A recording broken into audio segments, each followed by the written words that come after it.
Hello प्यारे बच्चों, कैसे हैं आप सब। तो लीजिए मैं हाजिर हो गया हूँ। कुछ बच्चों ने कहा था कि उन्हें Henry law and Raoult's law में बड़ा दिक्कत हो रही है। पर ये क्या सिमिलरिटी है, क्या कंफ्यूजन है। तो डोंट वरी, केमिस्ट्री रॉक्स है, मैं हूँ। तो आपको केमिस्ट्री की प्रॉब्लम के लिए ज़्यादा सोचने की जरूरत नहीं है। तो मेरे प्यारे बच्चों, कहानी शुरू करते हैं। मैं आपका केमिस्ट्री टीचर जय श्री राधे उमेश सर, कहानी शुरू कर दूँ। देखिए, कह रहा है हमें सबसे पहले बात करनी है हेनरी लॉ के बारे में। तो पहले एक छोटा सा इंट्रो लेते हैं, ये काम किसके बारे में करता है। ये हमें बताता है गैस की सॉलिबिलिटी के बारे में। प्यारे बच्चों, ये हमें क्या बताता है? गैस की सॉलिबिलिटी के बारे में। ठीक, कि गैस की सॉलिबिलिटी किन बातों पर डिपेंड करती है। और स्पेशली ये रिलेशन किसके साथ क्लियर कर रहा है? प्रेशर के साथ। और उस समय टेम्परेचर क्या रख रहा है? कांस्टेंट। तो अपने दिमाग में एक छोटा सा इमेज पहले क्लियर रख लीजिए। हेनरी लॉ हमें एक्सप्लेन कर रहा है गैसेस की सॉलिबिलिटी इन अ लिक्विड। किसका इफेक्ट दिखा रहा है? प्रेशर का। और एट द उस टाइम पे टेम्परेचर क्या है? कांस्टेंट। तो देखो, समझो मेरी बात, समझो मैं क्या बताना चाह रहा हूँ। कह रहा है गैस है जिसके मॉलिक्यूल ऑलरेडी कितने कितने दूर दूर होते हैं, ढेर सारा इंटरमॉलिक्यूलर स्पेस होता है। अब अगर तुम इस पे प्रेशर बढ़ाओगे, जो भी लिक्विड है उसके सरफेस पे आप जो भी एक्सटर्नल प्रेशर है वो गैस के मॉलिक्यूल पे तुम बढ़ाओगे, तो मॉलिक्यूल क्या करेंगे? पास पास आना स्टार्ट करेंगे। जब मॉलिक्यूल पास पास आएंगे तो किसके रिजेम्बलेंस होने लगेंगे? लिक्विड के। और लिक्विड लिक्विड आसानी से क्या हो जाएंगे? डिजोल्व। तो मतलब एक छोटा सा कॉन्सेप्ट बड़ा सिंपल सा आपके दिमाग में आ गया कि सर इस हिसाब से आप कह रहे हैं कि गैसेस की जो सॉलिबिलिटी है लिक्विड में वो प्रेशर बढ़ाने पे बढ़ेगी। एकदम यही बात मैं आपसे कह रहा हूँ मेरे प्यारे बच्चे। बस यही आपको समझना है। क्या? कि अगर हम प्रेशर बढ़ाएंगे गैसेस के ऊपर, ऑब्वियसली एट के सरफेस पे प्रेशर ज्यादा अप्लाई करेंगे, तो गैसेस की जो सॉलिबिलिटी है इन लिक्विड वो क्या हो जाएगी? बढ़ जाएगी। और यही हेनरी भैया ने बताया, तो that is it is known as Henry law. Henry law ने क्या बोला? कि जो सॉलिबिलिटी है गैसेस की, कहाँ पे? In liquid. वो किसके डायरेक्टली प्रोपोर्शनल है मेरे प्यारे बच्चों? Partial pressure of the gas present over the surface of the liquid. ठीक, बड़ा सिंपल सी बात है। इन्होंने इसी को मैथमेटिकल एक्सप्रेशन क्या दिया? इन्होंने जो ये लिया है काई। काई क्या है? Amount of the gas dissolve. वो किसके डायरेक्टली प्रोपोर्शनल है? ये देखो, किसके डायरेक्टली प्रोपोर्शनल है? पी के। Partial pressure applied on the gas. और ऑब्वियसली अगर मैं कहूं कि पी डायरेक्टली प्रोपोर्शनल टू ये अमाउंट ऑफ द गैस, तो इस प्रोपोर्शनल को हटाने के लिए कांस्टेंट आएगा। और चूंकि हेनरी भैया का भोकाल था, इसलिए उन्होंने अपना नाम दिया। और इस के एच को हम क्या बोलते हैं प्यारे बच्चों? Henry constant. क्या बोलते हैं? Henry constant. Obviously mole fraction की कोई यूनिट नहीं होगी, तो जो के एच की कौन सी यूनिट होगी? वही जो प्रेशर की। मतलब वही, या तो आप के एच की यूनिट एटमॉस्फेयर लो, या तो आप के एच की यूनिट बार लो। ये क्या है? प्रेशर की यूनिट होंगी, के एच वाली यूनिट। क्लियर है? फिर से एक लंबी सांस लेने का और अपने आप को बताने का। हेनरी भैया ने क्या बोला? कि अगर किसी गैस को डिसॉल्व करना चाहते हो लिक्विड में, ज्यादा डिसॉल्व करना चाह रहे हो, तो आपको प्रेशर बढ़ाना पड़ेगा। और ये सारा कार्यक्रम कब करना है? At constant temperature.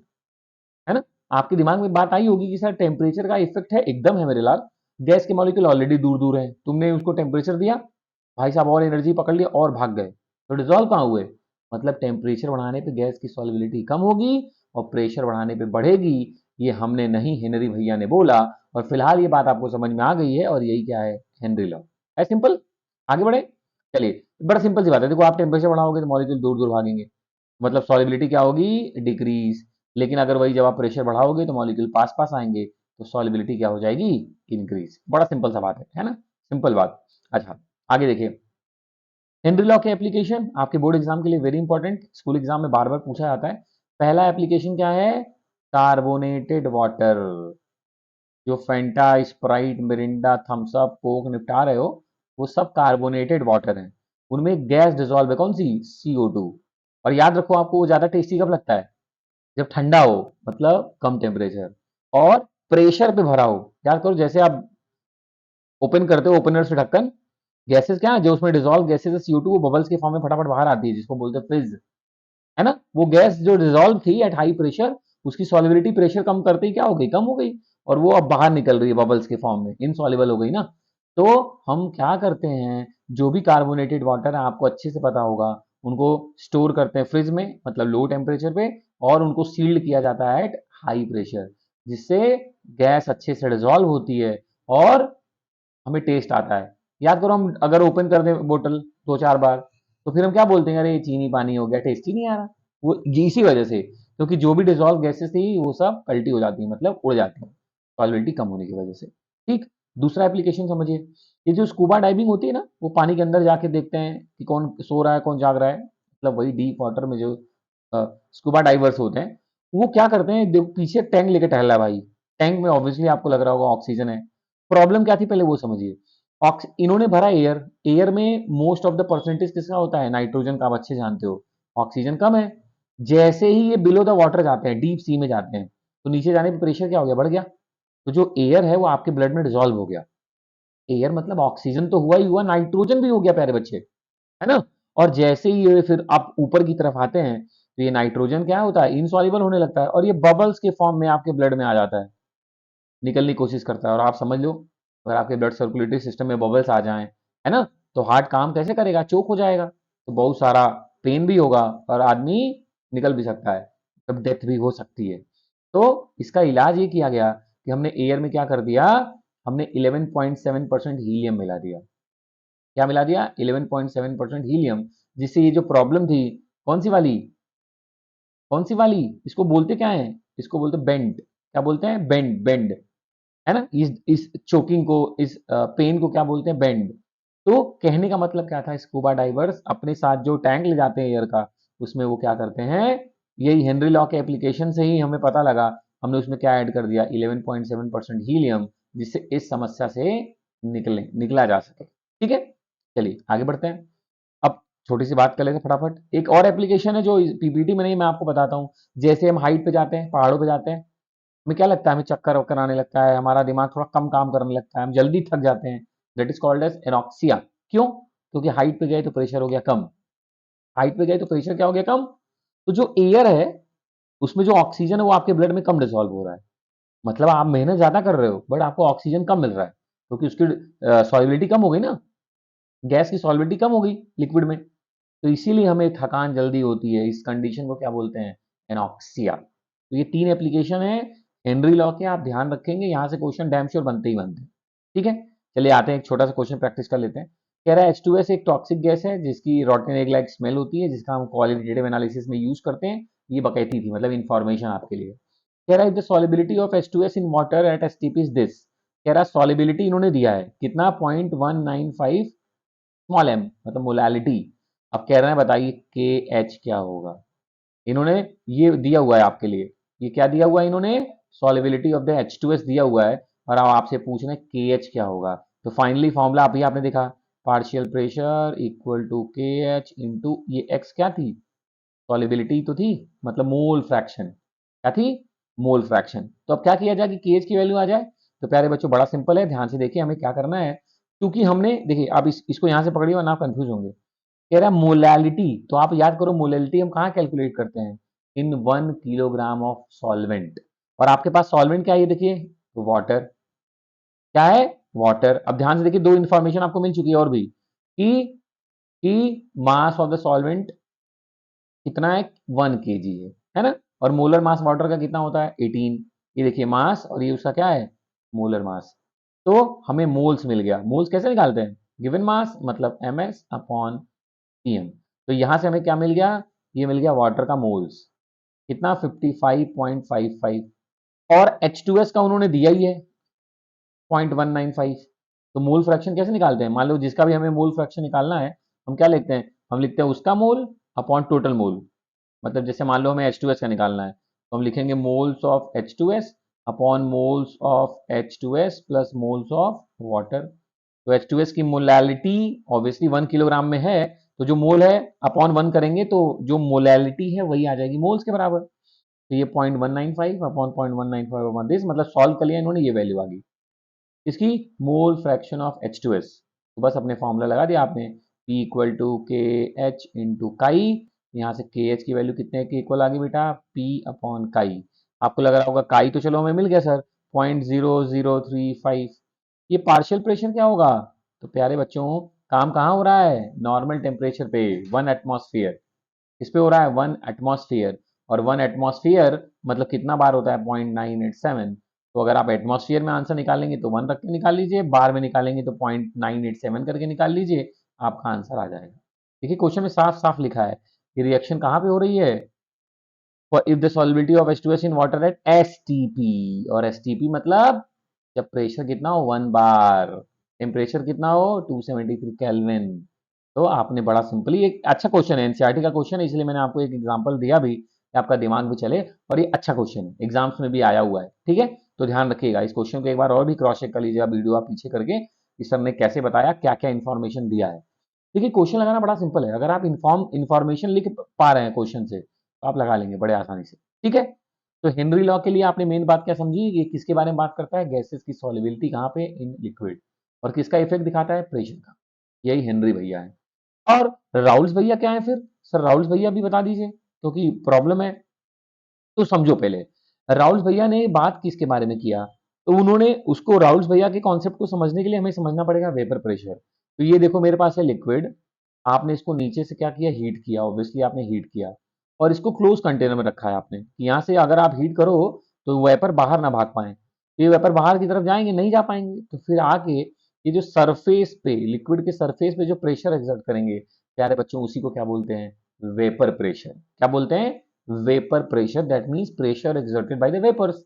और वेपर्स तभी बनेंगे जब आप किसी लिक्विड को हीट करोगे, और वो लिक्विड कैसा होना चाहिए, जो वेपर बनाए, दैट मीन्स वोलाटाइल लिक्विड। जो लिक्विड वेपर बना सकते हैं हीट करने पे उनको बोलते हैं वोलाटाइल लिक्विड।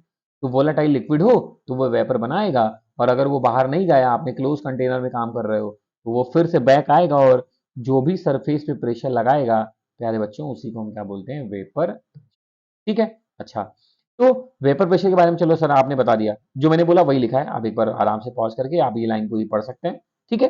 अच्छा, अब मैं बताने की कोशिश क्या करने वाला हूँ, राहुल भैया ने बोला कि अगर आपके पास लिक्विड लिक्विड सिस्टम है, मतलब क्या समझे, सॉल्यूट भी लिक्विड है, सॉल्वेंट भी लिक्विड है, और दोनों वोलाटाइल हैं, मतलब ये भी वेपर बनाएगा और ये भी वेपर बनाएगा। तो अच्छा प्यारे बच्चों सोच के देखो क्या फंडा क्या है। तो अगर मैं आपसे कहूं कि सॉल्यूट और सॉल्वेंट दोनों मिलके क्या बनाते हैं, सॉल्यूशन, तो उस सॉल्यूशन का वेपर प्रेशर क्या होगा, मतलब इसके वेपर प्रेशर और इसके वेपर प्रेशर का सम है। और राहुल भैया ने बोला क्या, कि अगर मैं कितना वेपर बनाऊंगा, है ना, अगर मैं वोलाटाइल हूं, तो इन्होंने बोला कि जो भी कंपोनेंट है, जो भी लिक्विड कंपोनेंट है, उसका जो पार्शियल वेपर प्रेशर होगा किसी भी कंपोनेंट का, वो डायरेक्टली प्रोपोर्शनल होता है उसके मोल फ्रैक्शन के। आपको लग रहा होगा हेनरी भैया ने भी ऐसे ही कुछ बोला था, पार्शियल प्रेशर डायरेक्टली प्रोपोर्शनल होगा मोल फ्रैक्शन के, बट वहां कांस्टेंट आया था के एच। यहां जब हम इस कांस्टेंट को हटाते हैं प्यारे बच्चों, तो यहाँ जो कांस्टेंट आता है वो क्या आता है, partial pressure in pure state, ये आता है पी नॉट, जिसको हम क्या बोलते हैं, partial vapour pressure in pure state. इसीलिए अगर कभी आप अगर बुक रीड करोगे, स्टडी मटेरियल रीड करोगे अपने ज्यादा अंडरस्टैंडिंग के लिए, तो आपको ये लाइन लिखी मिलती है बुक में कि राउल्स लॉ क्या है, special cases of Henry law है। आप देखो ना वहां पे केस था, यहाँ पे पी नॉट है, पी नॉट है क्या, partial vapour pressure at pure condition, और उसमें हमने मोल फ्रैक्शन से मल्टीप्लाई कर दिया, तो ये हो गया राउल्स लॉ।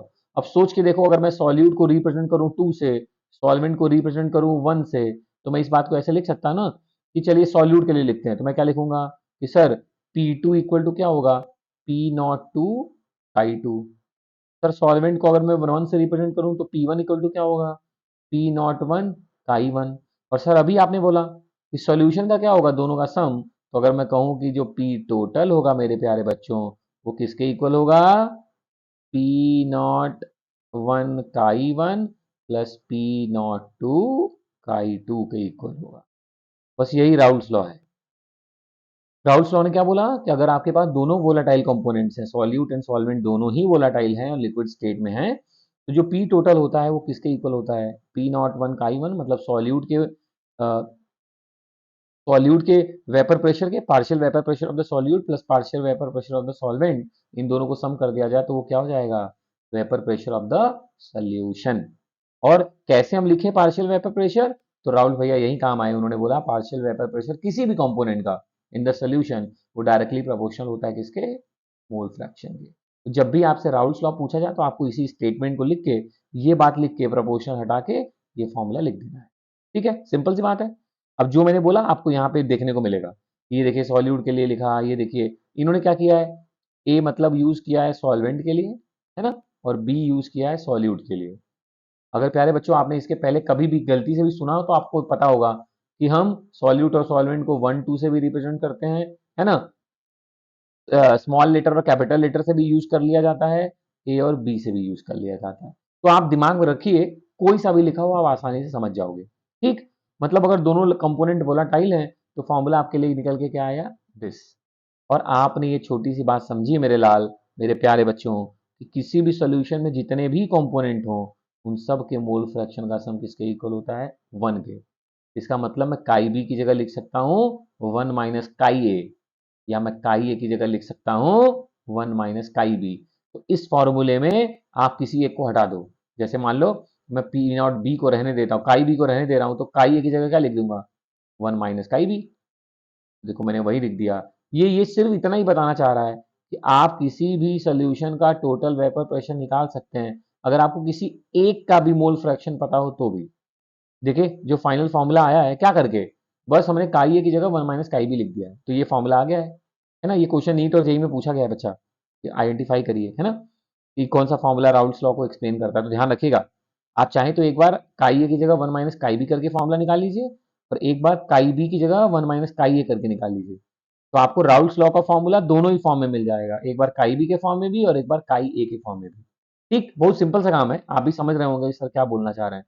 तो दोनों फॉर्मूले की प्रैक्टिस भी किए रहेंगे तो आपके लिए आसान हुआ। अब यहाँ से देख के नहीं लग रहा कि अगर आपको काई ए ना भी पता हो तब भी आप किसी एक कंपोनेंट का भी मोल फ्रैक्शन पता हो तो आप आसानी से पूरे सोल्यूशन का वेपर प्रेशर कैलकुलेट कर सकते हैं। ठीक, फिर कुछ बच्चे परेशान हो जाते हैं, सर पता नहीं कैसा ग्राफ दिया था सर, समझ ही में नहीं आया। अरे मेरे लाल कुछ नहीं, देखो ध्यान से सुनो। हम हमने क्या किया, वैसे आप ग्राफ क्या करते हो, आप एक किसी एक कंपोनेंट के लिए बना रहे हो, ये दोनों के लिए बन रहा है।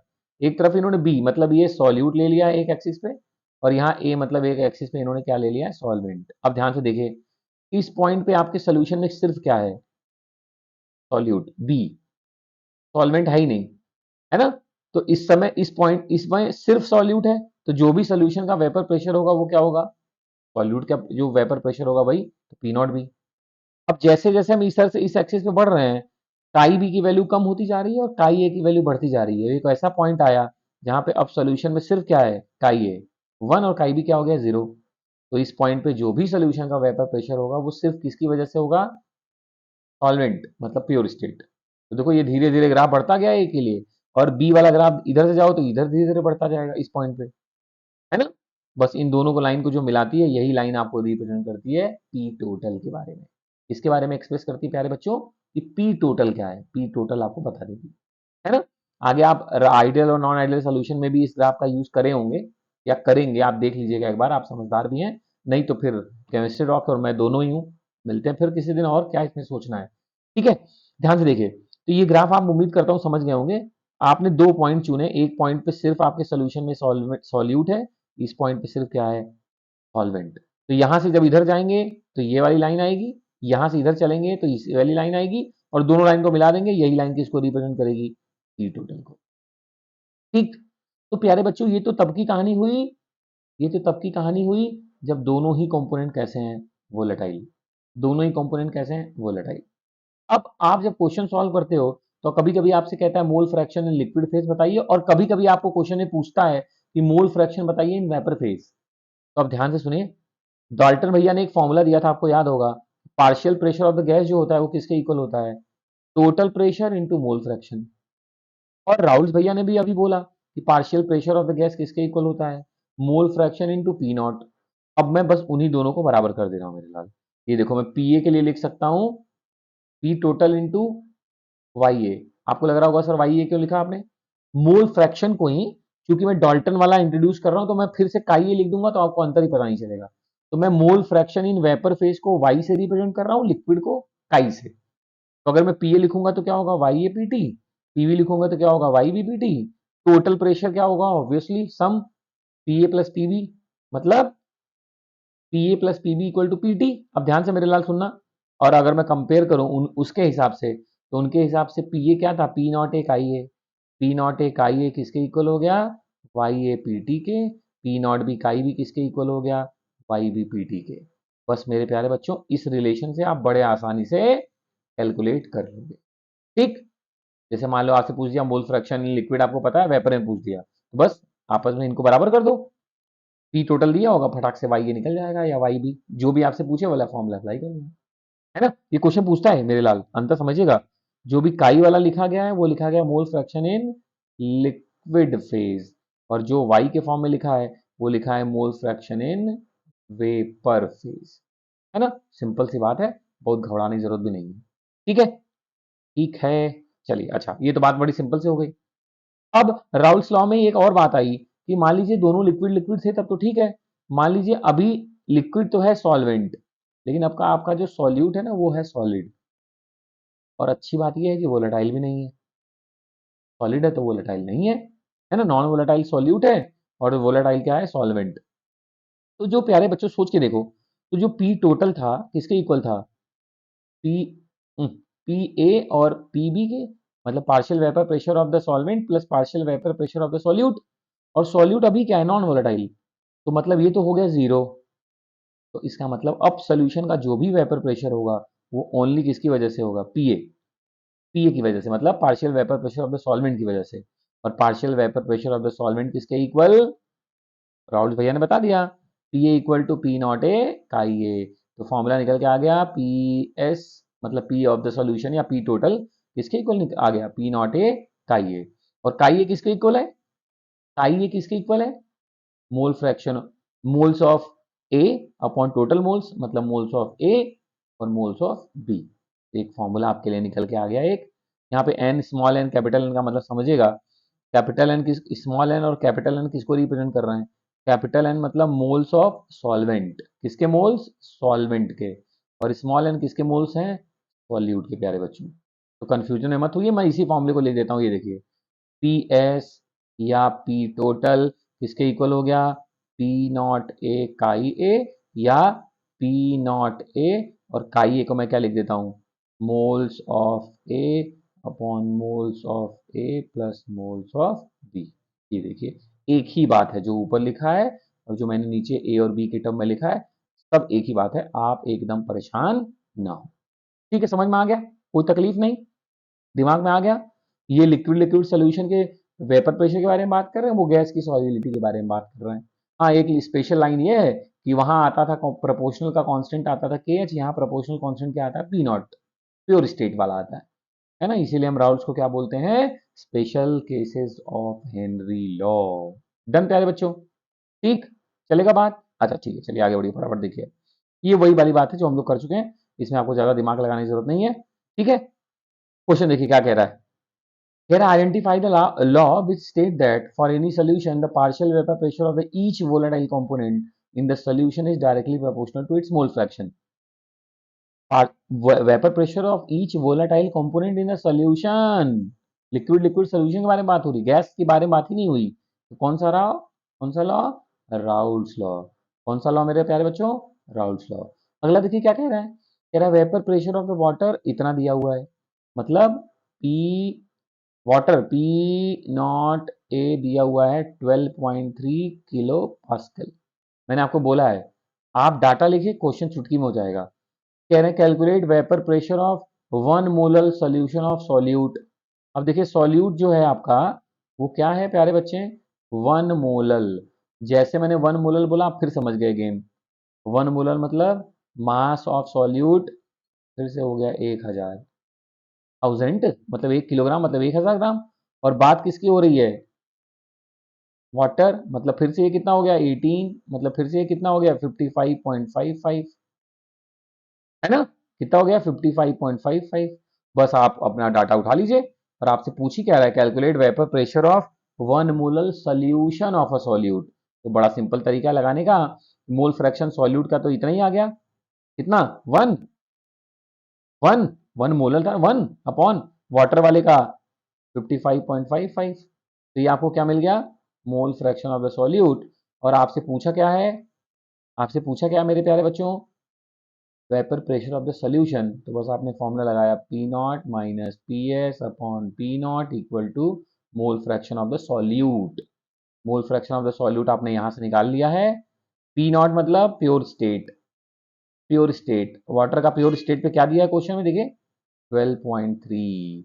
बस उसी फॉर्मूले में पी नॉट की जगह 12.3 रखो, एक ही अननोन बचा पी एस, निकाल लो, आंसर आ गया 12.08। फिर एक बार बैक आके फिर से इस क्वेश्चन को ध्यान से देख लीजिए। इसलिए मैंने दोनों लॉ से रिलेटेड एक एक न्यूमेरिकल कराए, आपका दिमाग एकदम खुला रहे। हमें क्या निकालना है और क्या पूछा जा रहा है, क्या निकालना है, क्या पूछा जा रहा है। आपको लग रहा होगा सर ये फॉर्मूला फॉर्मूला कहाँ से आ गया। ये भी राउल्स लॉ का ही फॉर्मूला है, P nought minus P S upon P nought equal to mole fraction of the solute, mole fraction of the solute. ठीक, बस आपने सिंपली अप्लाई कर दिया है, डन।